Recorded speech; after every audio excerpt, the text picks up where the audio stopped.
La segunda parte, lo que corresponde a hoy, era otra de las circunstancias que había visto hace meses cuando me propusieron esta conferencia y decía que los dos grandes momentos federadores para la Unión Europea iban a ser el Brexit y también la pandemia, es decir, que dos calamidades de distinta índole, una decisión soberana de un Estado de retirarse y totalmente legal frente a una situación como una calamidad, que es una pandemia que tú no has provocado, que no hemos provocado, pero que nos causa un daño inmenso. Y es la idea de que la Unión Europea, efectivamente, cuando se encuentra ante el miedo, cuando se encuentra al borde del precipicio, sabe reaccionar. Es decir, que las circunstancias que nos conmocionan no suponen una sumisión, no suponen el no ser capaces de impulsar a partir de ese momento, de tomar decisiones y dar saltos cualitativos. Lo ha demostrado siempre, pero lo demostró, insisto, como ocurrió, he dicho, con el Brexit, como la firmeza judicial frente a Polonia y Hungría, y luego está muy claro que en la pandemia, y apenas un mes de declarada, conocida la pandemia, a mediados de abril, iba a reaccionar la Unión Europea. Y por tanto, lo que decía el otro día, lo que digo hoy es el discurso denominador común de toda la conferencia. El hilo conductor es que la unidad de los europeos lleva a hacer cosas absolutamente impensables, absolutamente inimaginables, y que efectivamente cuando uno está contra las cuerdas en la vida, cuando uno está contra las cuerdas en la historia, los pueblos tienen que llevar a cabo grandes éxitos transformadores. Y es que, sin duda, la pandemia es una crisis que todos nos dimos cuenta apenas en abril, mayo, a los 2 meses, que tenía unas consecuencias de magnitud colosal y, por tanto, que iba a marcar al mundo. Eso estaba claro, que nos iba a marcar a nosotros, los europeos, pero que efectivamente iba a ser un problema global. Global, sobre todo, por las consecuencias económicas, naturalmente, no descuido, no olvido, naturalmente las humanitarias, el sacrificio de vidas humanas, más ya de 5 millones de personas, en España en aquellos días 1000 diarios, es decir, la calamidad humana es clara, pero lo que venía después, lo que iba a condicionar el mundo es la calamidad económica de tener a más de media humanidad, más de 4.000 millones de personas confinados como en los tiempos bíblicos, en los tiempos del Éxodo, todos en sus casas y por tanto sin producir riqueza, salvo aquellos que pues contribuyeron a la supervivencia nuestra, tanto de salud como de alimentación y demás, ¿no? Entonces estaba muy claro que iba a tener un impacto calamitoso para la humanidad y que esta crisis efectivamente va a marcar el mundo en el siglo XXI y vamos a tener efectos por el impresionante endeudamiento que se ha producido para los estados, puesto que ha habido estados que han estado meses y meses sin producir prácticamente nada, ha colapsado la economía y luego todo ese efecto que ha tenido, como saben, en las cadenas de valor. Ha colapsado después, cuando ha amainado la propia pandemia, ha tenido unas consecuencias económicas importantísimas para todos. Y además incluso se produjo una parálisis de las relaciones internacionales, porque durante, por ejemplo, la Primera o la Segunda Guerra Mundial hubo relaciones internacionales muy intensas, tanto entre los aliados como las potencias del eje, pero incluso hay que reconocer también que esa sensación de que había que seguir negociando estaba incluso entre unos y otros, el eje y los aliados. Es decir, que realmente lo que sí nos ha ocurrido desde el año 2020, desde que se declara la pandemia, es que ha habido una parálisis enorme en las relaciones internacionales, pero eso no significa que no vaya a haber después cambios como los que estamos viendo. Sobre todo la idea de que eso que tanto nos transmitieron durante la pandemia, que íbamos a salir después de la pandemia siendo mejores, de que ya todo sería distinto, ¿el mundo va a ser igual? ¿Nada va a ser igual ya después de la pandemia? Bueno, pues hemos visto que efectivamente ha habido cambios enormes durante la pandemia, se han producido grandes transformaciones en la sociedad internacional, en la globalización, y que es verdad que ahora todo se acelera extraordinariamente. Ya lo habíamos notado antes, que ya no hay el eterno ayer, cuando las cosas sucedían, en un siglo unas cuantas cosas, y que ahora hemos visto en este siglo XXI como en la primera década, ya en la primera década sucedieron tantas tantas cosas, empezando por el ataque en las Torres Gemelas, han sucedido tantas cosas durante una década como durante un siglo. Y la segunda década nos ha ocurrido lo mismo, ha habido tantos hechos tan calamitosos, algunos todos tan rápidos, la crisis financiera, la crisis migratoria, el yihadismo por nuestras calles, es decir, ocurren muchas cosas y todas muy explosivas, todas que hacen cambiar prácticamente la realidad de un año a otro. Es decir, en la segunda década ha sido casi como un siglo, es decir, llevamos 2 décadas como 2 siglos y hemos empezado esta tercera en la que creíamos que íbamos a tener derecho, como pasó en 1900, íbamos a tener unos felices años 20 y naturalmente todo se ha roto con la guerra en Ucrania. Es decir, hoy todo se produce con mucha rapidez, y no solamente la rapidez, sino que es inmediato y prolijo conocimiento y además explosividad de estos hechos. Son desequilibrantes en las relaciones internacionales y por tanto la pandemia ha traído nuevos problemas y desde luego no ha solucionado ninguno de los que antes había. Es decir, que todos los problemas morbosos que había en las relaciones internacionales, desde el populismo a la inmigración, al yihadismo, la desigualdad, etcétera, es decir, lo que antes ocurría, el descontento social, etcétera, todo eso sigue, y además teniendo en cuenta los nuevos problemas que trae la pandemia como calamidad económica espectacular. También hay que reconocer que según ha ido terminando la pandemia, no ha terminado del todo, pero según ha ido amainando, hay que reconocer que todos los estudiosos de las relaciones internacionales considerábamos que con el fin de la pandemia había acabado una época de las relaciones internacionales. Ha acabado el interregno que se inauguró con la caída del muro de Berlín en el 89 y que nos ha llevado a esta situación, porque más o menos según ha ido terminando la pandemia o rebajando sus efectos, lo que ha ocurrido clarísimamente es que se ha erigido una hiperpotencia por encima de otras. Y Afganistán, lo que ocurrió en Afganistán, es la consagración de que efectivamente la pandemia ha consagrado a China como la gran hiperpotencia que acabó la unipolaridad que hubo desde el 89 hasta el 2021, unipolaridad falsa de Estados Unidos, de una gran potencia, la única, y está muy claro que ahora la hiperpotencia es China en todos los aspectos y que además ha aprovechado muy bien la pandemia originada en su propio seno y que le ha golpeado, pero bastante menos que a todos los demás. Y luego además, si añadimos el efecto Ucrania, la agresión rusa, pues está muy claro que este periodo del interregno se ha cerrado por completo y ojalá pues no sea solamente un periodo de entreguerras. Está muy claro la frase de Alemania de a partir del 24 de febrero el ayer ya no va a ser como el mañana. La pandemia también ha producido algunos efectos, digamos, positivos, si se puede decir así, y es verdad, ha habido un reequilibrio de la globalización. Saben que la globalización erosionó enormemente el ejercicio de las capacidades estatales, puesto que se dejó hacer a las empresas, se dejó, por tanto, el permitir una economía abierta, liberalizada, y por tanto que creara riqueza con escasa intervención de los estados. Esa situación en que el Estado se difumina y deja a las empresas, deja a la sociedad civil, deja al poder privado, al poder económico privado, el que cree riqueza en el mercado, eso es correcto en la época de globalización. Pero lo que se ha visto es que ese sistema en el que ha habido una división, una hiperespecialización en la división del trabajo y que sobre todo los occidentales, sobre todo Europa y Estados Unidos, pues hemos dejado que el comercio, que la producción de la inmensa mayoría de los bienes se haga en China o en países asiáticos, nosotros nos quedamos con la inteligencia, con el cómo se hacen las cosas, pero quién produce las cosas lo hemos encomendado básicamente a Asia-Pacífico. Nos hemos dado cuenta con la pandemia y con la ruptura de las cadenas de valor, de que nos hemos quedado sin productos y de que dependíamos por completo, que teníamos una economía industrial parasitaria dependiente de la china o de la asiática en general. Y entonces esto ha hecho digamos que haya un cambio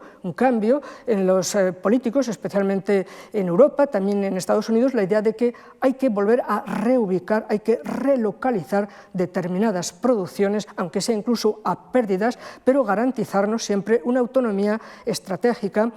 en los suministros indispensables para la población, es decir, la autonomía sanitaria, que no la tuvimos, autonomía también de los productos necesarios para los aprovisionamientos elementales de la población y también industrial, que no dependamos de que vayan llegando microprocesadores para que el resto de la industria aquí pueda seguir trabajando. Es decir, que no es que se vaya a volver a políticas proteccionistas, no vamos a volver al siglo XIX o a la primera mitad del siglo XX, pero sí a reequilibrar la globalización con políticas industriales nacionales. De hecho, buena parte de los fondos europeos, los de Next Generation, los de recuperación y resiliencia,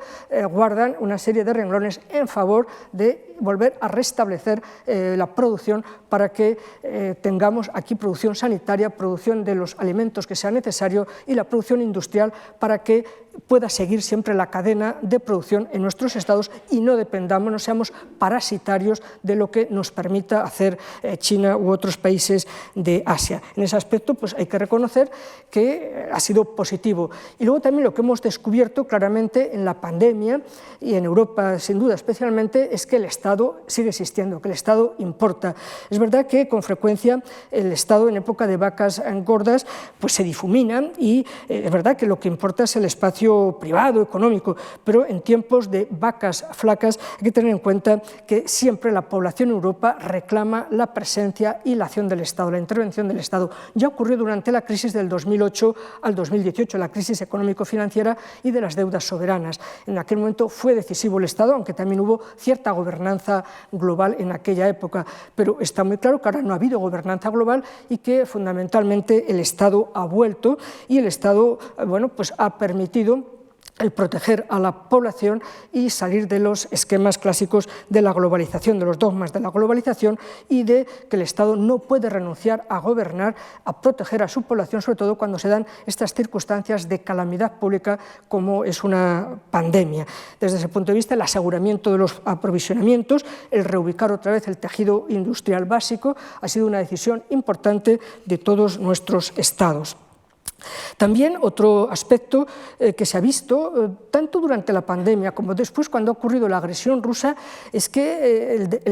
ese debate que a veces una cierta izquierda estima que a veces se está gastando en ejército, se gasta en defensa, cuando en realidad un ejército lo necesitas a lo mejor cada 60 o 70 años y que si eso no es una buena optimización de los recursos y que la seguridad no es tan importante porque al fin y al cabo las guerras pueden ocurrir cada 60, 70 años o las pandemias cada 100 años, ¿no? Entonces ese discurso volvió a aparecer durante la pandemia y en ese caso en favor de que tenemos que tener también seguridad sanitaria, nos cueste lo que nos cueste, porque aunque no sepamos cuándo va a haber una pandemia, aunque sea cada 100 años, hay que tener preparadas las suficientes camas UCI, hay que tener los suficientes respiradores, todo lo que se necesite para grandes enfermedades de la población. Y por tanto, igual que invertimos todo Estado civilizado y hasta las dictaduras invierten en ejércitos, independientemente de que no seamos agresores, igualmente nos ha enseñado la pandemia que tenemos que tener también un sistema importante de seguridad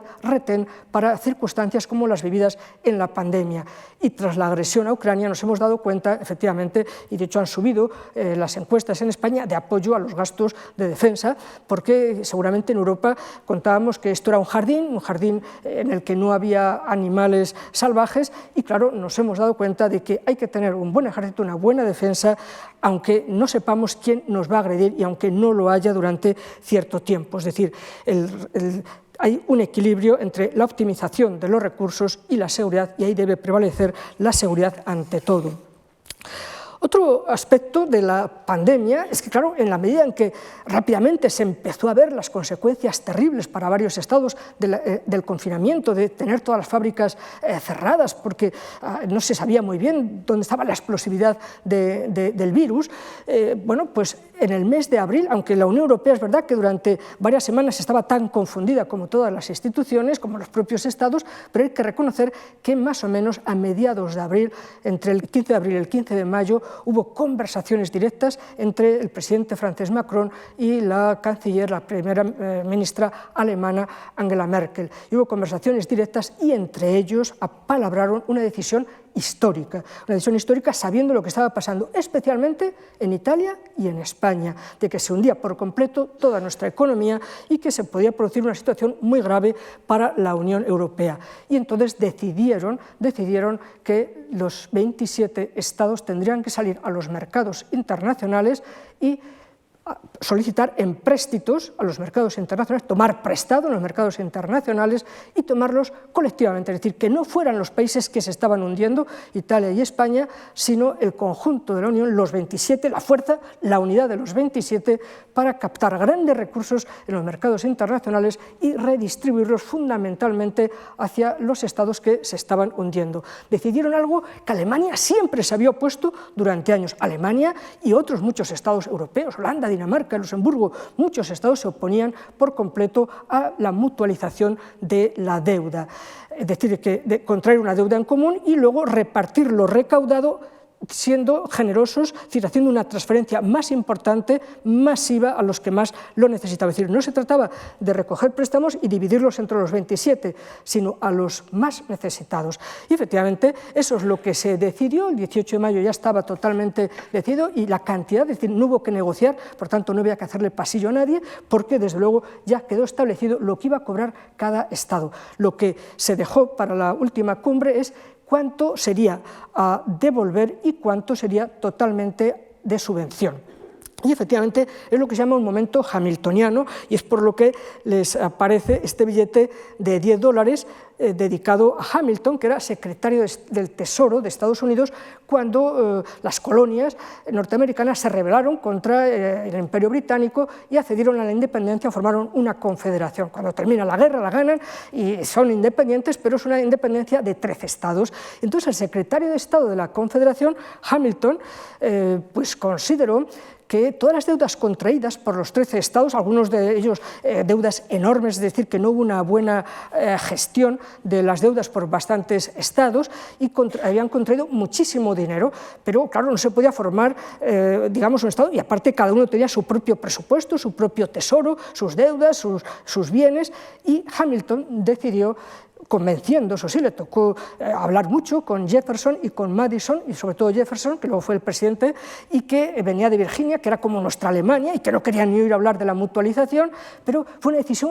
de Hamilton extraordinaria, porque gracias a esa decisión se acabó formando un Estado, no una confederación de 13, no una asociación de 13 estados, sino que esa decisión es prácticamente el origen, el tesoro, el tener un tesoro único, el tener ya una sensación de que tienes unos proyectos, unos gastos, unos presupuestos y por tanto que hay una afección, un affecto societatis, hay algo que une, un proyecto común, unidos en la guerra, unidos en la paz, y hace una transformación muy importante, decisiva en el federalismo norteamericano, de una confederación a una federación. Y efectivamente esa decisión entre Macron y Merkel se ha dicho que ha sido un momento de un impulso federal extraordinario. En principio, insisto, porque había habido siempre una negativa total a semejante acción y, sin embargo, se hizo en el momento en que era decisivo, sobre todo cuando se trataba de salvar el conjunto. Es verdad que no se trata de una decisión con carácter general para todos los presupuestos, pero se trata de una decisión que es un paso y que por lo menos ya hay un precedente en el que hemos contraído deuda en conjunto y que sí la pagaremos en conjunto, pero teniendo en cuenta de que eso que hemos conseguido en los mercados internacionales, que en total van a ser casi unos 800.000 millones de euros, es una cantidad que va a ir la gran mayoría para Italia y para España. Para Italia unos 200.000, para nosotros cerca de 150.000. Por tanto, dos estados se llevan casi, pues más del 40% y sin embargo se paga entre los 27. Es decir, es una acción de solidaridad extraordinaria y más allá de la solidaridad que siempre la tuvo la Unión Europea a través de los distintos fondos estructurales, etcétera, es que esto tiene un paso adelante de carácter federal en la medida en que era algo impensable y que además siempre que se ha hecho en las federaciones ha tenido consecuencias importantes, ¿no? ¿Y para qué se hace todo este proceso? Pues naturalmente en la decisión de los fondos de recuperación y transformación de nuestras sociedades se marcan unos objetivos, es decir, que no se trata de regar sin más entre los municipios, entre las regiones, se trata de proyectos y proyectos con una serie de finalidades muy claras. Por un lado, se trata de restañar los daños que causó la pandemia en muchísimas industrias, en muchísimos procesos productivos que tuvieron que cerrar y que se encuentran en dificultades para poder seguir. Entonces, lo que se pueda recuperar de la antigua economía para entendernos y luego después tratar de hacer nuevos proyectos, nuevos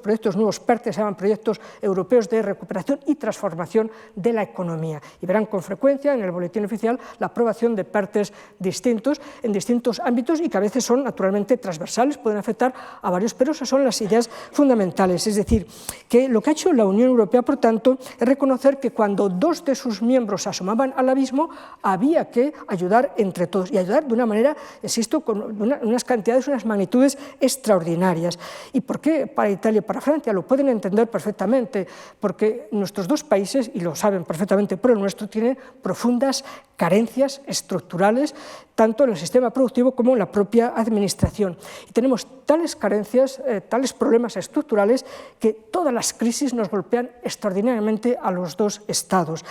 Vean que España ha sufrido mucho en todas las crisis de este siglo, desde la crisis económico-financiera, en la crisis también incluso de convivencia que tuvimos en el año 2017, en la crisis sanitaria fuimos de los que más sufrimos porque tenemos una buena sanidad pero con muy pocas camas UCI de las que nos debería corresponder porque no habíamos hecho acopio, no teníamos aprovisionamientos de los materiales que se necesitaban para una situación así, etc. Es decir, a nosotros nos golpean todas las crisis de manera extraordinaria, también a Italia, y teniendo en cuenta esa debilidad de estos dos estados, de esa manera se organizó la gran solidaridad y sabiendo nosotros, y debemos tener conciencia como sociedad, de que la pandemia ha cambiado mucho nuestro entorno. Aparte, ya el siglo XXI estaba cambiando continuamente el entorno. Entonces, si nosotros no somos capaces de cambiar, pues cada vez estaremos más relegados, cada vez estaremos con más problemas estructurales. Y, por tanto, tenemos que reparar, por un lado, recuperar, pero también tenemos que afrontar un mundo distinto al heredado y, por tanto, buscar nuevas industrias, buscar nuevos proyectos para afrontar un mundo distinto, sobre todo una economía sostenible, en un entorno digital, en eso está claro, volveré luego sobre este aspecto, y también en algo que nos venía diciendo la Unión Europea en el llamado semestre europeo, es decir, en una parte del año que la Unión Europea hace una serie de informes sobre los problemas que tiene cada Estado. Problemas no solamente económicos, sino incluso de mala administración, o de corrupción, o de que no funciona el sistema, de que tiene una mala administración, y nos venían pidiendo reiteradamente muchas reformas administrativas, muchas reformas del sistema productivo, muchas reformas laborales, reformas fiscales, y que apenas se hacían. De hecho, nos las han vuelto a recordar, y que los fondos pueden también servir, aparte no es costoso, lo único es que las Cortes tienen que trabajar y hacer buenos proyectos de ley y hacer también transformaciones importantes que necesitamos. Y sobre todo también porque para hacer un gasto adecuado de todos estos fondos en esos diversos ámbitos que la Unión Europea promociona,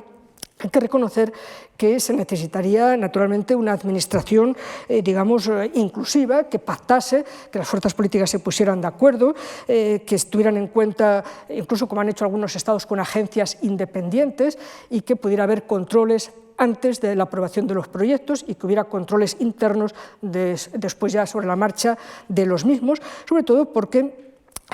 dados esos problemas estructurales en nuestro país, hay que reconocer que el problema no es tanto del gobierno de turno, sino, como he dicho, de la mala calidad institucional que hay en nuestra administración, porque aquí nos han hecho grandes reformas desde la época de los 80 y los 90, en la época de la transición y de la post-transición, pero llevamos 20 años sin grandes reformas en ámbitos que serían necesarios para que pudiéramos aprovechar este momento crítico de la historia. Este es un momento que puede ser un gran trampolín, una gran palanca para nuestro país, y sobre todo porque tenemos que tener en cuenta que nos van a vigilar, van a ver qué hemos hecho con este dinero, porque el dinero europeo es de alguien, el dinero europeo no se hace en una imprenta, no se hace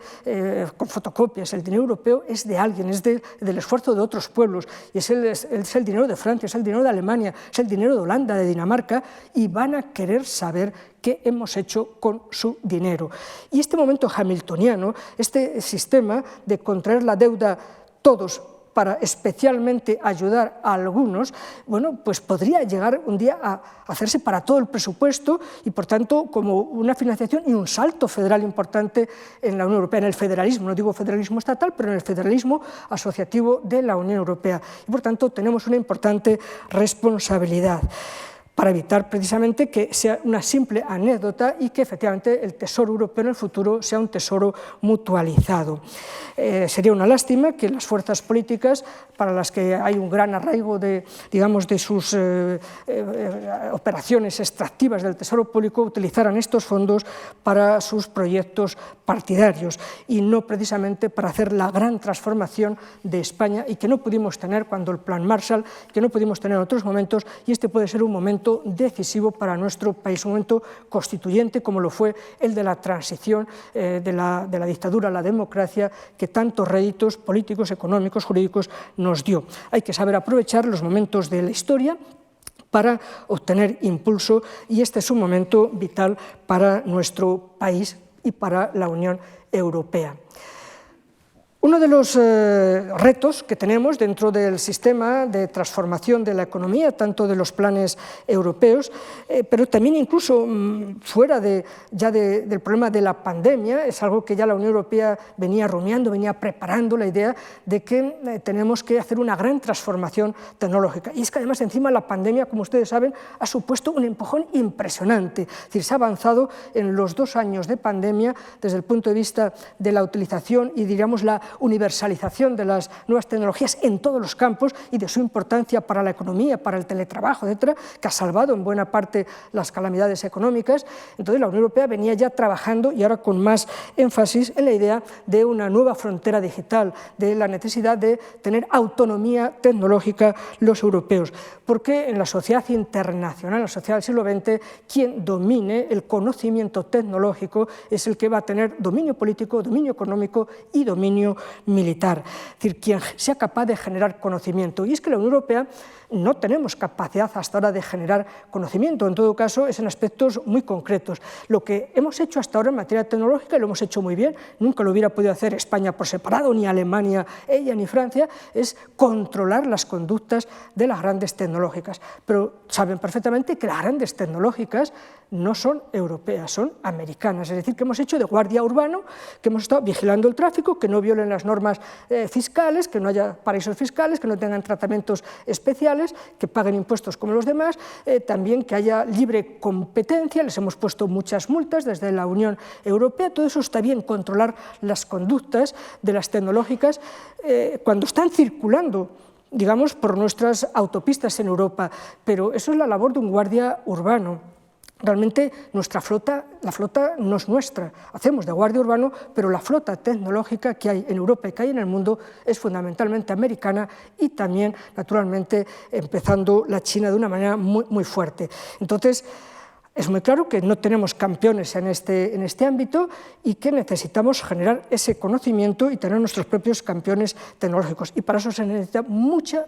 inversión colectiva, tanto inversión pública como inversión privada, tanto a nivel nacional como a nivel europeo. Y entonces se ha ido desarrollando todo un plan en el que ha ayudado naturalmente la pandemia y esos 800.000 millones que se han encontrado en los empréstitos internacionales para ayudar especialmente en esta transformación. Y ya no se trata solo de que tengamos más móviles, de que tengamos más fibra, que ocurre en España. Eso, una potencia no se mide por el número de móviles o porque tiene más fibra que los vecinos, que en ese aspecto pues, España es uno de los campeones. Pero no estamos hablando de quién tiene más dispositivos, sino quién los genera, quién los crea, quién crea los nuevos dispositivos y quién crea digamos, todos los avances tecnológicos. Eso es lo que le falta a Europa, la capacidad de innovación y, por tanto, el controlar las fuentes materiales de creación del conocimiento tecnológico y también las cadenas de producción de los productos tecnológicos. Y eso es básico para poder tener tener autonomía tecnológica, y para eso se necesita un proyecto estratégico, porque la autonomía tecnológica es verdaderamente parte de la estrategia de Europa en el mundo, porque lo he dicho, la hegemonía hoy se juega en las nuevas tecnologías, y eso lo ha visto muy bien, muy claramente China. Nosotros todavía no, es verdad que tenemos ya cada vez más conciencia, y seguramente parte de los fondos y los planes a 7 años del marco financiero plurianual pues seguramente van a ayudar. Pero hay que movilizar muchas políticas, hay que movilizar la política industrial, por supuesto la de investigación,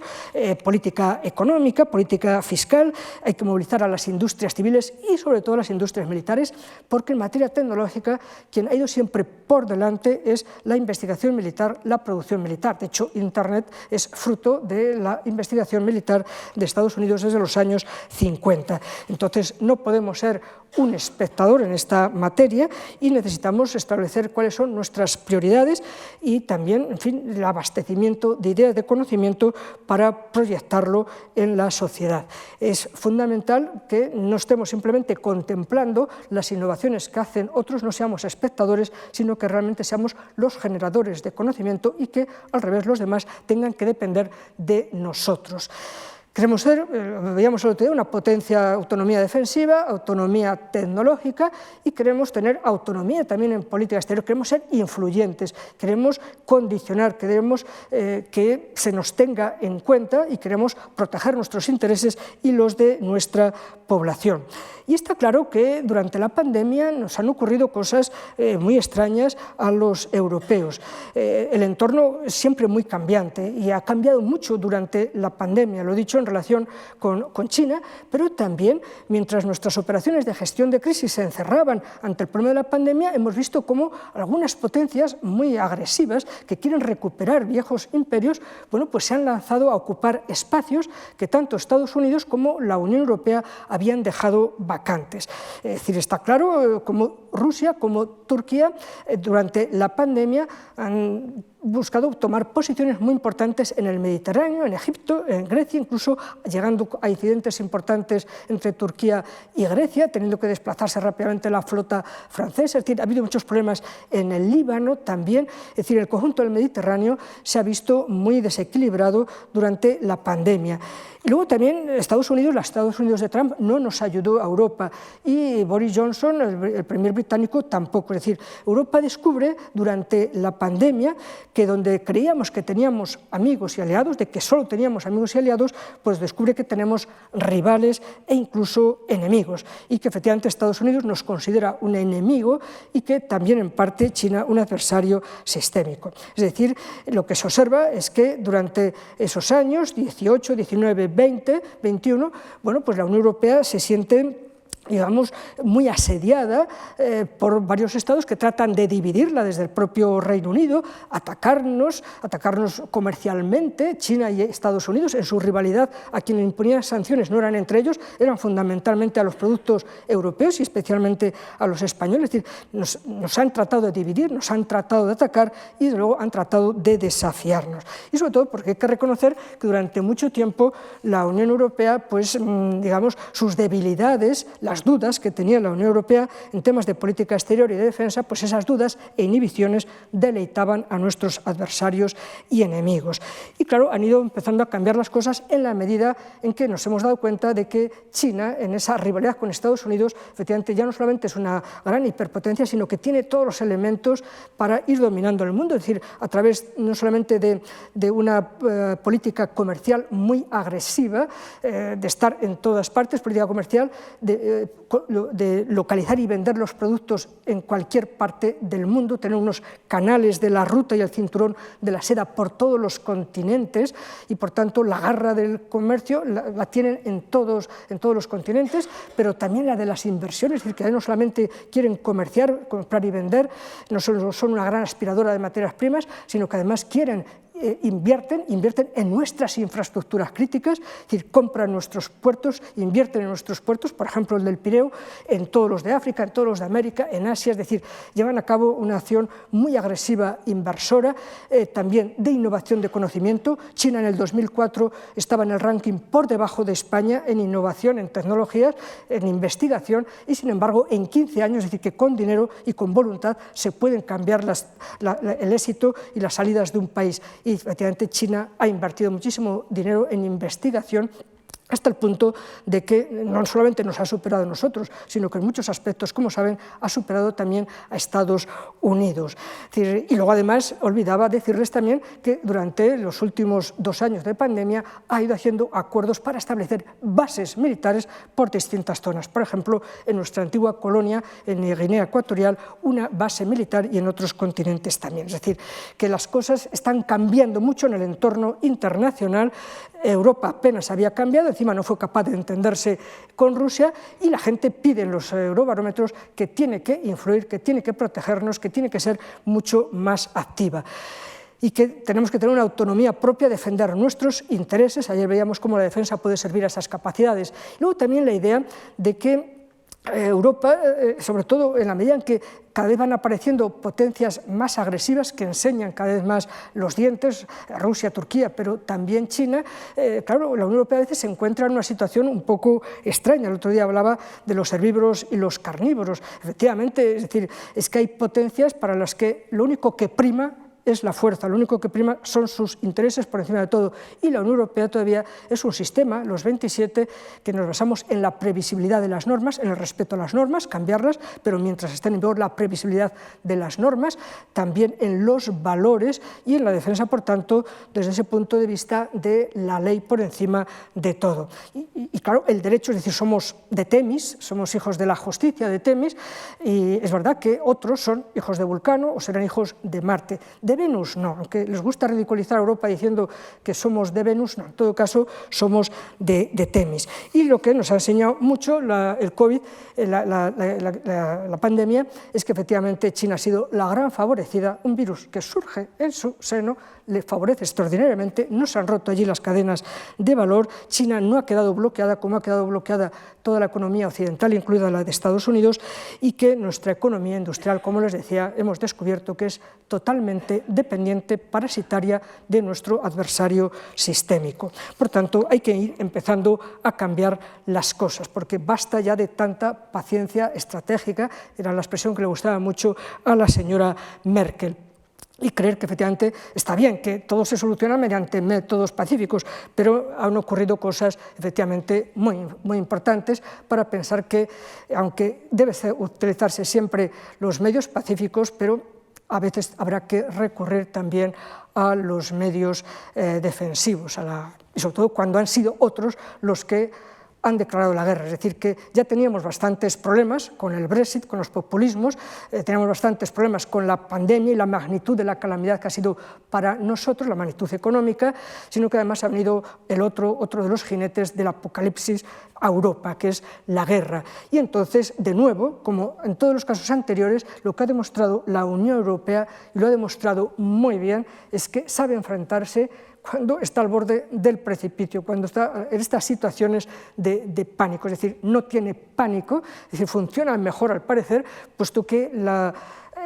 agresión se produjo el día 24, como ustedes saben, y ya el 27 estaba todo armado, todo el proceso. Es verdad que los servicios jurídicos de la Comisión ya venían tratando, cuando la Comisión Europa dijo en varias ocasiones, la advirtió para prevenirles de que habría un tsunami de sanciones, ya estaban preparando, es decir, que no solamente era un órdago, no solamente era una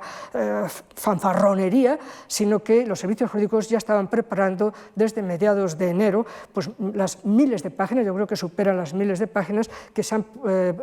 empezado a publicar en el Diario Oficial de la Unión Europea con las sanciones que se le han puesto a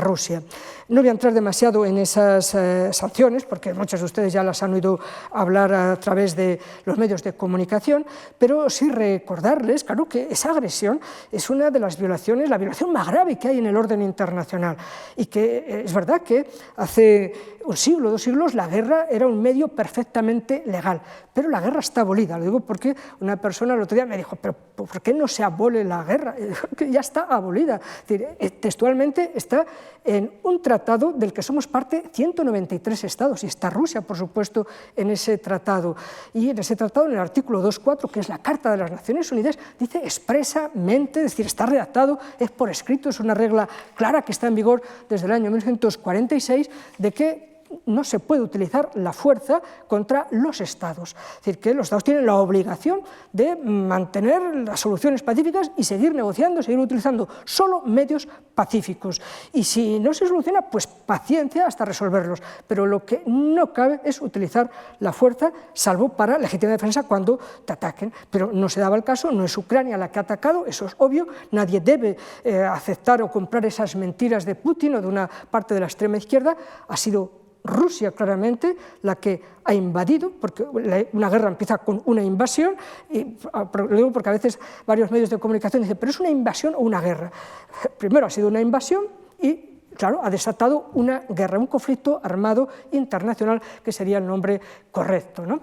Entonces, hay que tener en cuenta que no se dan las circunstancias de la legítima defensa y que ha utilizado, por tanto, una acción absolutamente repugnante y que constituye, sobre todo por las vastas proporciones del ataque, realmente puede llegar a constituir un crimen de agresión. Y esto ha conmocionado a casi todo el mundo, y ha conmocionado muy claramente a la opinión pública española, a la opinión pública europea, y realmente desde el día 24 ha habido una presión, una conmoción de la opinión pública que ha llegado muy rápidamente a todos los gobiernos. De hecho, Alemania en los primeros días no quería ni cerrar ese gasoducto que estaban a punto de inaugurar para que le enviaran todavía mucho más gas y pagarle más dinero a Rusia. Y bueno, lo primero que hizo sí, bueno, que ya lo cerraría, es decir, que no le daría las autorizaciones, que lo paralizaría, pero dijo que de enviarle ayuda a Ucrania, nada. En pocas horas, una gran manifestación en Alemania de fuerzas muy distintas exigiendo a los alemanes que había que actuar. Ahí se conmovió el gobierno alemán y se conmovió también en otros estados. En nuestro país está muy claro también que la conmoción de la opinión pública pues, ha hecho en parte cambiar al gobierno de España. La presión ha sido muy fuerte de los gobiernos democráticos y una reacción muy rápida de unidad y de hacer de nuevo la Unión Europea lo que hubiera sido impensable. Es decir, vean ustedes todos los avances que traté el otro día en materia de defensa, que en 2 años hicimos más que en 70. Bueno, pues en 72 horas, desde el día 24, en 72 horas hemos hecho más que en toda la historia de la Unión,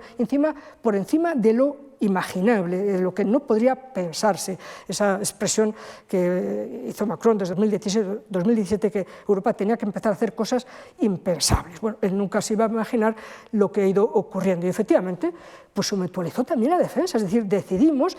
que al menos una cantidad de dinero, que teníamos ahí una reserva de dinero, ese dinero nuestro, de la Unión Europea, por tanto, que íbamos a mutualizar la defensa de Ucrania y que se iba a comprar con ese dinero de todos, de la Unión Europea, se iba a comprar armamento para Ucrania. Es decir, se ha hecho con una cantidad, de acuerdo, limitada, por todo lo que había en ese fondo entero para la ayuda. Y luego, además, la propia Unión Europea decide que efectivamente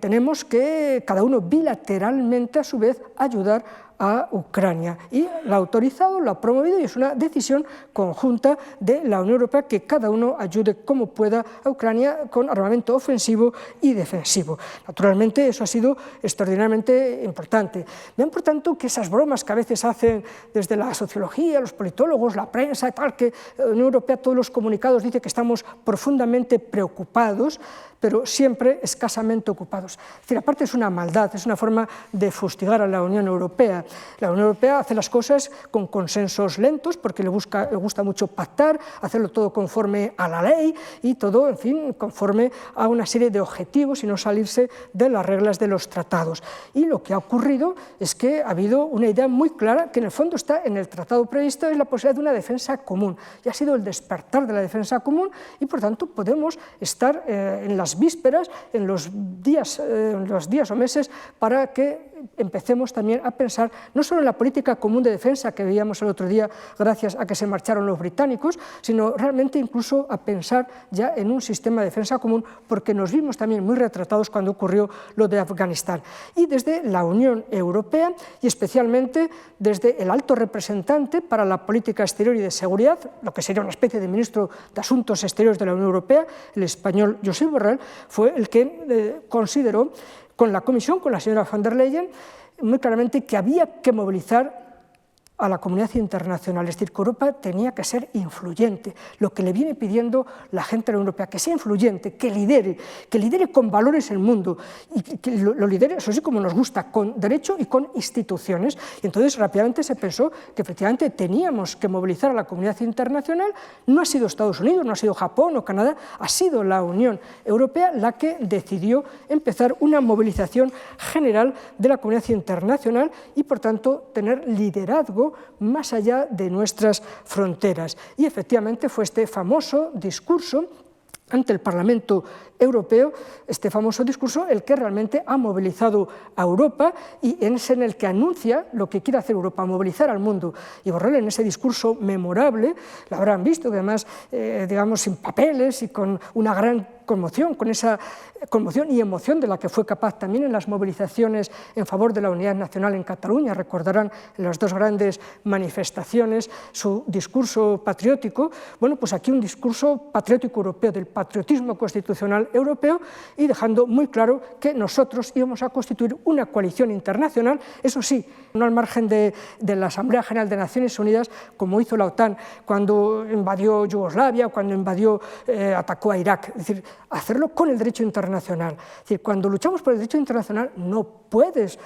desprenderte del derecho internacional, es decir, ante la Asamblea General de Naciones Unidas. Y entonces lo que hizo fue movilizar efectivamente, porque primero consiguió una votación muy rápida en el Consejo de Seguridad, sabíamos ya que ahí se iba a hundir por el veto que tiene Rusia, pero quedó aislado primero ante el Consejo de Seguridad. El único país que no condenó la agresión fue Rusia, porque 11 estados del Consejo de Seguridad consideraron que eso era una agresión, y es verdad que 3 se abstuvieron, pero China no fue capaz de votar con Rusia, es decir, que consideraba que eso era grave. Y entonces lo que hizo la Unión Europea para movilizar la comunidad internacional, utilizando un recurso del derecho internacional, una vieja resolución del año 1950, de la época de la Guerra de Corea, que apenas se ha utilizado y que hacía 40 años que no se utilizaba, es decir, rápidamente un buen arsenal jurídico para que el Consejo de Seguridad aceptase que, como no podía tratar el tema de la agresión a Ucrania por el veto de Rusia, entonces esa resolución del año 1950 permite, si hay una votación en el Consejo de Seguridad en la que no caben los vetos, fue muy lista y la Unión Europea, entonces consiguió que el Consejo de Seguridad convocase a la Asamblea General de Naciones Unidas, porque la Asamblea General de Naciones Unidas no es el organismo que se ocupa de la paz y seguridad en el mundo. Dentro del mundo de Naciones Unidas, el que tiene el monopolio del uso de la fuerza y los temas de paz y seguridad es el Consejo de Seguridad. Pero esa vieja resolución del 50 estableció que cuando quede colapsado, gripado, el motor del Consejo de Seguridad, entonces como motor subsidiario va a ser la Asamblea General de Naciones Unidas, y que basta con que haya una mayoría, y conseguimos muy amplia una mayoría para que se convocara la Asamblea General. Todo en menos de 3 días se convoca la Asamblea General después de este discurso, es decir, haciendo muchas cosas a la vez, en la Unión Europea. Y no olviden esa frase en negro, ¿no? Bueno, primero la de rojo, que nadie puede mirar para otro lado, que esto es una agresión sin justificación, y algo que dijo también con una enorme conmoción: nos acordaremos de aquellos, incluidos aquellos Estados miembros que estaban mirando para otro lado. Nos acordaremos de aquellos que en este momento solemne no estén a nuestro lado. Y Europa tiene que ser un poder duro, es decir, no basta simplemente mecanismos blandos, sino que tiene que hablar el lenguaje del poder, o como decía el presidente Theodore Roosevelt, un presidente de finales del siglo XIX, hablar suave pero con el gran garrote, es decir, llegado el caso, hay que utilizar la fuerza, pues se debe utilizar. Y efectivamente conseguimos que se aprobara inmediatamente el día 2 de marzo, es un pantallazo de parte de esa resolución, no voy a leerla, la pueden ver, esa resolución está en todos los medios, pero claramente la condena, estableciendo claramente todo lo que ha hecho en los territorios de Donetsk y Lugansk, en fin, que es una verdadera agresión lo que ha hecho, etcétera. Es decir, eso se consigue, y teniendo en cuenta que esa resolución fue una iniciativa de más de 90 países, es decir, que primero buscamos no que fuera una cosa de 1, 2 o 3, sino, digamos, una gran masa crítica en la sociedad internacional para promover esta resolución en la Asamblea General. Y ahí tienen también un pantallazo del tablero de Naciones Unidas consiguiendo el gran éxito que quería la Unión Europea. 141 a favor, 5 en contra, vean ahí retratados los estados que están a favor de zamparse, de extinguir estados: Rusia, Bielorrusia, que también es agresor, Siria es verdad que le ayudó mucho durante la guerra, Corea del Norte, pues son estados canalla, gamberros, y Eritrea, que también es un estado canalla, gamberro. Luego es verdad que hubo 35 abstenciones por distintos motivos y luego 12 que se marcharon rápidamente de la sala, de los que destaca, y por lo que ha ido ocurriendo, Venezuela y Marruecos. Quizá hay otra diapositiva que, bueno, pues simplemente para que vean un poco desde el mapa del mundo, más o menos, los 193 estados de Naciones Unidas quedaron, por tanto, retratados, que era lo que quería la Unión Europea, y sobre todo porque se trata de aislar, de condenar, de que no creemos sus mentiras y que no lo cree la inmensa mayoría del mundo, las mentiras de Putin y de Rusia en relación con este hecho. Y ya para ir terminando algunas cuestiones de la exposición, sí me gustaría que tuvieran en cuenta que cuando decía el señor Borrell que nos acordaremos de los que decía en esa otra diapositiva, nos acordaremos de aquellos que en este momento solemne no estén de nuestro lado. Es decir, esto, y sobre todo cuando está diciendo vamos a ser un poder duro, es decir, nos gusta que nos amen, pero ya saben lo que aparecía, la duda de Maquiavelo en El Príncipe. ¿Qué es lo mejor para el príncipe, para el que quiere tener poder? ¿Que ser amado o ser temido? Bueno, ya saben por qué se decantó Maquiavelo, por eso es Maquiavelo, ¿no? Dijo que lo importante para un príncipe es ser temido, porque cuando eres amado dependes de los que te aman, pero cuando eres temido, cuando tienes mecanismos, dependes de ti mismo. Cuando tienes una capacidad de defensa propia, autónoma, cuando tienes una capacidad tecnológica, cuando tienes una capacidad de influir en las relaciones internacionales, dependes de ti mismo y puedes influir sobre los demás. En el nos acordaremos a qué se está refiriendo el alto representante. Bueno, seguramente es verdad que mandaba un mensaje a algunos estados que decían que de ofensivo nada. Estaba mandando un mensaje, pero sobre todo le estaba mandando un mensaje a aquellos estados que se abstuvieran o que salieran corriendo como ratas de la sala de la Asamblea General. Y naturalmente la Unión Europea tiene mucho poder blando, además del poder duro. Tiene mucho poder blando, es decir, no olviden, somos la primera potencia en cooperación al desarrollo, la primera potencia mundial en cooperación al desarrollo y ayuda humanitaria. Es decir, que eso se puede manejar en algunos casos, naturalmente sin ocasionar grandes daños a la población, pero sí en relación con algunos estados que han sido algo desafectos. También incluso en acuerdos de asociación con algunos estados que, bueno, pues quieren participar de nuestro mercado interior que tanto atrae en el mundo. También en la política de visados podemos cambiar el reglamento que establece que países, sus nacionales, tienen que entrar con visado si sabemos que no cooperan ante situaciones así y que se ponen de perfil ante un agresor de esa magnitud. Y en general de reducir la cooperación en todos los términos con muchos estados. Entonces, sin duda, hasta ahora hemos querido ser amados, ¿no? Pero quizá por haber querido ser amados, el problema es que hemos dejado de ser temidos. Y efectivamente, las sanciones, que no voy a entrar en cada una de ellas, pero sí en el conjunto se trata de una política para que, digamos, los costes para Rusia sean insoportables. Entonces, ha habido toda una telaraña de sanciones, y eso que no se han utilizado todas las posibles todavía, pero sí es verdad que grandes cargas de profundidad las conocen, porque han sido en todos los ámbitos, en el ámbito tecnológico, es decir, ya no puede obtener nada, ningún tipo de dispositivo, ningún tipo de medios, de compras tecnológicas en la Unión Europea, quedan prohibidas totalmente las exportaciones hacia Bielorrusia y hacia Rusia. Es decir, las financieras también las conocen también, las comerciales, las económicas en general, deportivas, en todos los ámbitos ha habido grandes sanciones. Y sobre todo lo que realmente la Unión Europea ha utilizado de nuevo, se ha servido de la unidad, lo he dicho claramente, cómo rápidamente ha reaccionado unida, es decir, que ante todos los problemas que los últimos 6 años, desde 2016, hemos tenido que afrontar, en todos, el denominador clave, la inmensa fuerza de Europa ha sido su unidad. Ahí no hemos discutido, es decir, podemos discutir con frecuencia en relación con un proyecto de reglamento, una directiva, etcétera, pero es verdad que cuando se trata de cuestiones mayores hemos sabido estar a la altura de las circunstancias y hemos sabido estar muy unidos en materia de política exterior, cuando antes teníamos siempre muchas disidencias. Antes de ayer le comentaba los problemas de Alemania, una potencia introvertida en la defensa y en las relaciones internacionales, frente a Francia,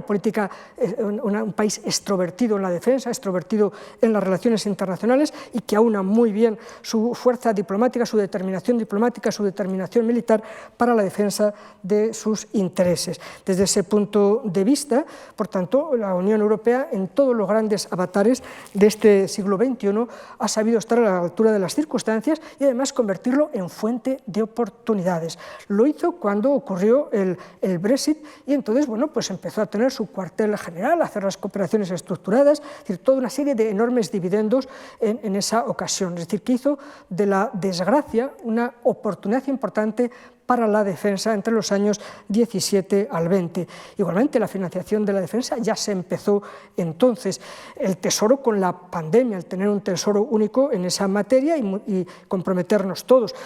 No he hablado nada de las vacunas, pero también lo conocen como la Unión Europea también tomó el relevo rápidamente de la compra de vacunas y de la financiación de una parte de las vacunas. Y luego también ante esta situación del cataclismo de la guerra. Es decir, que ha utilizado todas las circunstancias adversas para potenciar el modelo federal, para dar saltos cualitativos que en los tiempos tranquilos, cuando no te juegas nada, no estás muy por la labor de avanzar. Y por el contrario, en las situaciones en las que estás al borde del precipicio, justamente no das el paso hacia el precipicio, sino cambias por completo la ruta y lo que haces es conseguir un éxito transformador a partir de esas desgracias. Lo que está claro es que todo lo que Rusia, es verdad, que intentó con la guerra en Ucrania, todo lo que quería conseguir justamente es lo que ha provocado. Es decir, si pensaba que la OTAN iba a diagnosticar que efectivamente estaba en muerte cerebral, al contrario, ha revivido, ha resucitado de qué manera y ahora le salen candidatos por varios sitios en la Unión Europea. Es decir, que todo lo que quería evitar lo ha provocado y lo ha multiplicado. Es decir, es un error seguramente de gran importancia para Rusia, aunque de momento todavía durante unos meses, unos años, veamos solamente los aspectos adversos, los más brutales, los humanitarios, los efectos de la guerra. Y es verdad que el conflicto posiblemente sea largo no tanto porque tarden mucho tiempo en invadir todo el país y controlar el país, sino que bueno, la propia circunstancia de la invasión, esto va a afectar a muchos países, va a afectar económicamente, lo sabemos que no estamos en guerra, pero tenemos ya en cierta medida una economía de guerra en la Unión Europea, pero le va a afectar a otros muchos países y eso sí que España debe estar atenta y naturalmente conseguir que otros estados del sur de Europa estemos atentos, porque si ya había un problema importante en el Mediterráneo, en todo el norte, en toda la zona del Sahel, incluso hasta la zona del Golfo de Guinea, toda esa zona era enormemente inestable, con un yihadismo muy fuerte, con una penetración china también muy importante y claro, el Sahel y toda esa zona del Golfo puede ser muy, muy peligroso para nosotros, especialmente para los países que estamos en el sur de Europa. España allí mantiene sus tropas, recordarán que les dije que ahí teníamos varias operaciones en la Unión Europea y sobre todo España es uno de los países más comprometidos en esa zona porque se trata de controlar las rutas de inmigración ilegal hacia Canarias, que luego recordarán en la primera etapa del gobierno de Zapatero, y a partir del Plan África seguimos estando allí militarmente, económicamente y controlando esa situación en bastantes estados con recursos de la Marina y los recursos de Guardia Civil, controlando en muchos casos esas zonas, el mar territorial de varios estados de esa zona del Golfo. Pero es evidente que puede haber desequilibrios importantes, sobre todo porque Rusia y Ucrania son el granero, son un tercio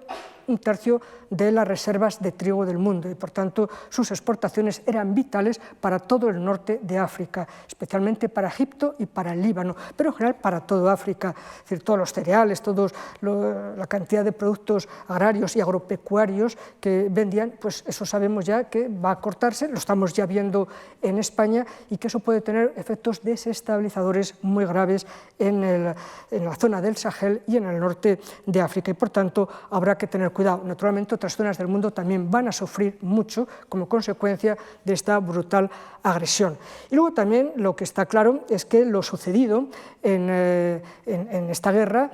va a acelerar la transición energética. Estaba prevista, bueno, pues para irla haciendo poco a poco, en 15, 20 años, había una serie de fechas, queríamos incluso acelerarla, pero lo que nunca sabíamos era que efectivamente en la guerra de Ucrania lo han visto como estos días ha cambiado la opinión de la Unión Europea, también la propia opinión de Alemania, y cómo hay que cambiar las fuentes alternativas. En este aspecto hay que reconocer que ha habido un error importante, una imprevisión muy clara de la Unión Europea y sobre todo de aquellos estados que tienen una dependencia superior al 40% de sus fuentes energéticas de Rusia, porque al fin y al cabo nosotros no nos afecta mucho más como el 8 o el 10%, pero a ellos les afecta muchísimo, y es evidente que eso hay que cambiarlo,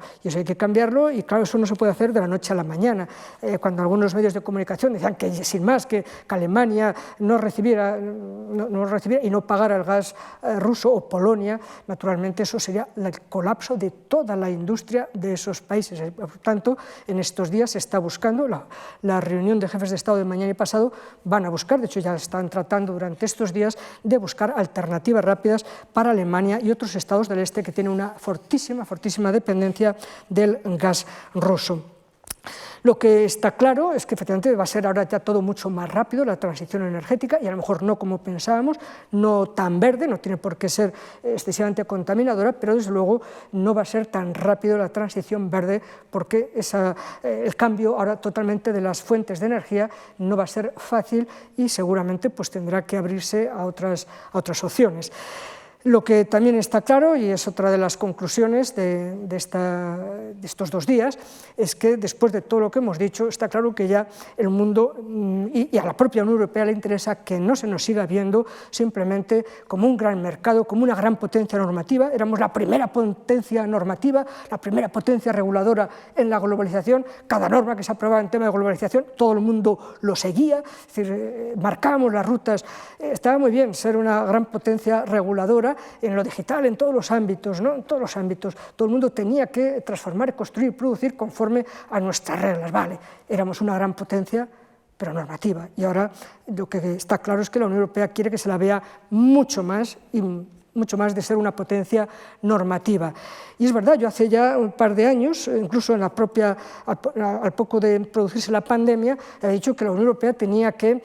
Bueno, somos un proyecto de paz desde los años 50, un proyecto de paz, y hemos cedido soberanía, hemos puesto soberanía en común para garantizarnos paz, seguridad, libertad, democracia y mucha prosperidad como nunca habíamos tenido los europeos. Por tanto, el proyecto de paz ha sido un proyecto de éxito, lo hemos conseguido, pero yo ya lo decía durante la pandemia, y no sabía todavía lo del el otro jinete del apocalipsis, pero que tenía que empezar a ser un proyecto de potencia, es decir, que tenía realmente que defender sus intereses propiamente, y también esa misma idea de unas relaciones basadas en el derecho, en la justicia. Eso tenía que extenderlo, pero tenía que extenderlo, como decía aquel presidente norteamericano, hablando suave, pero también sabiendo que hay el garrote, que hay también la fuerza. Y eso sí, la Unión Europea tenemos unas limitaciones muy claras, y porque además tenemos una conciencia pacífica muy clara, no significa que nos vayamos a meter en todas las guerras del mundo, ni mucho menos, pero sí que tenemos que seleccionar nuestras prioridades. Y desde luego, lo primero que tenemos que hacer es Europa hablar con Europa. Y en el momento que se pueda conseguir las condiciones, el hablar con Rusia, porque debe formar parte de nuestra seguridad colectiva. No tiene por qué ser miembro de la OTAN, pero sí tenemos que tener un acuerdo de seguridad para todos los europeos. Y, por tanto, también los europeos, con Rusia incluido, también afrontar posibles consecuencias que se puedan dar de la desestabilización de África. Nos dejó ya claro Biden, lo dije el otro día, que no van a hacer las guerras de los otros, que el Mediterráneo y África no es su guerra y, por tanto, nosotros, los europeos, seremos los primeros que tengamos las consecuencias si hay una importante desestabilización. Vean también otra ironía, se decía que Estados Unidos, como es una potencia en declive, pues que aunque podía, ya no quería actuar en la geopolítica, en las relaciones internacionales, y que se estaba conteniendo mucho como consecuencia del declive en todos los órdenes de Estados Unidos. Todavía tiene un gran ejército, es decir, puede, pero ya no quiere estar en Europa, ya no quería estar en África, ya no quiere estar en el Mediterráneo, solo quiere el mar del sur de China. Vale. ¿Qué pensábamos de China después de la pandemia? Pues que China, esa hiperpotencia clara en todos los órdenes económico, financiero, militar, naval, en todos los órdenes tecnológicos, esta es una potencia que puede también, pero que todavía no quiere. Y Europa, hasta hace unos meses yo decía que Europa ni sabía ni quería, o sea, se ignoraba a sí misma, es decir, no sabía si quería y no sabía si podía. Y lo que hemos visto, por lo ocurrido en este mes, es que Europa ya sabe lo que quiere y sabe que lo puede hacer dentro de su nivel de potencia económica, de una gran potencia económica, de la primera potencia comercial del mundo, de una gran potencia monetaria, junto con Estados Unidos, las dos grandes potencias monetarias, potencia solidaria como nadie, una potencia que tiene un campo de prosperidad enorme. No olviden que tenemos un gasto social en Europa que es el 50% de todo lo que gasta el mundo, es decir, que 27 hacemos lo que hacen 170 estados, es decir, que tenemos unas legitimidades, porque tenemos una conciencia de valores, de solidaridad, y por tanto yo creo que ahora Europa sabe perfectamente cuáles son sus ambiciones y ha despertado. Así comenzaba el otro día con los despertares de Europa. Yo creo que efectivamente ahora es otra Europa, la Europa que viene. Nada más, muchas gracias.